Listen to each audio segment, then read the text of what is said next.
Bwana Yesu asifiwe. Amina. Kile kitabu cha Ayubu 19 mstari wa 25 mpaka 26, Biblia inasemaje? Karibu. Ayubu 19:25 mpaka 26. Neno la Mungu linasema. Neno la Mungu linasema. Ayubu 19:25 mpaka 29. Mpaka 29. Lakini mimi najua ya kuwa mteteaji wangu yu hai. Mtetezi wangu yu hai. Na ya kuwa hatimaye atasimama juu ya nchi. Na ya kuwa hatimaye atasimama juu ya nchi. Na baada ya ngozi yangu kuharibiwa hivi. Na baada ya ngozi yangu kuharibiwa hivi na magonjwa. Lakini pasipokuwa na mwili wangu. Lakini hata kama nitakufa, nitamwona Mungu. Pasipokuwa na mwili huu, hata kama nikifa, roho yangu itamwona Mungu. Nami nitamwona mimi nafsi yangu. Nami nitamwona mimi nafsi yangu. Na macho yangu yatamtazama. Na macho yangu yatamtazama Mungu aliye hai. Wala si mwingine. Wala si mwingine, ni mimi mwenyewe nitakayemwona. Mtima wangu unazimia ndani yangu. Ishia hapo. Bwana Yesu asifiwe. Amen. Haleluya. Amen. Kwa hiyo huyu tunamwona ni mtumishi wa Mungu Ayubu. Anasema mtetezi wangu yu hai. Kwa nini anaongea neno la utetezi? Utetezi ni mtu ambaye yupo katikati ya vita.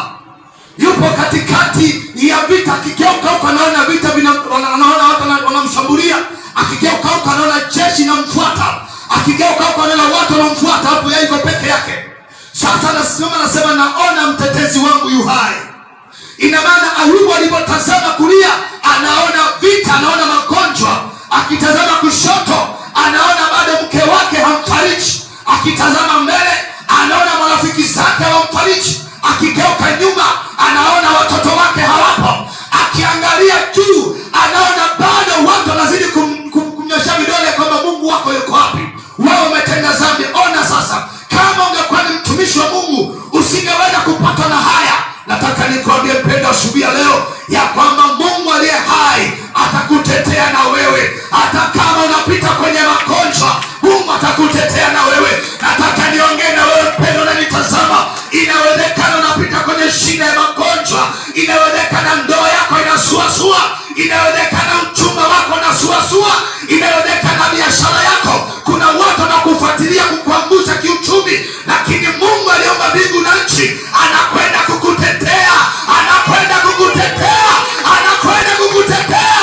Hata kama utachelewa kuona wokovu, lakini Mungu aliyekuita anaenda kukutetea. Makofi kwa Bwana Yesu. Yesu yupo kwa ajili ya kutukomboa. Ayubu aliona msaada, alikuwa na jicho la kiroho. Aliona kabisa kwamba ni kweli marafiki zangu waliokuja na wenyewe wanifariji. Wamekuwa ni marafiki ambao wanataka kuniuliza ulikosea nini? Ulifanya dhambi gani mpaka leo unaingia kwenye majaribu? Ulikosea wapi? Hawaji marafiki kwa ajili ya kunitia moyo, kuniombea. Wanakuja marafiki kuniuliza, ulikutana na nini? Ulienda kwa mganga gani? Ulimtapeli mtu? Ayubu anakosa majibu juu yao. Lakini anasema najua mtetezi wangu yu hai. Na anafika mbali kimaono. Anaona kwamba hata kama nikifa, hata kama magonjwa haya nilionayo yataniua, lakini pasipo na mwili wangu nitamuona Mungu wangu. Bwana Yesu asifiwe. Ina maana Ayubu alikuwa na imani iliyopitiliza.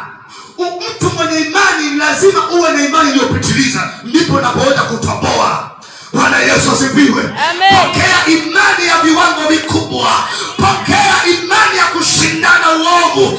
Pokea imani ya kuwashinda wachawi kwenye ukoo wako.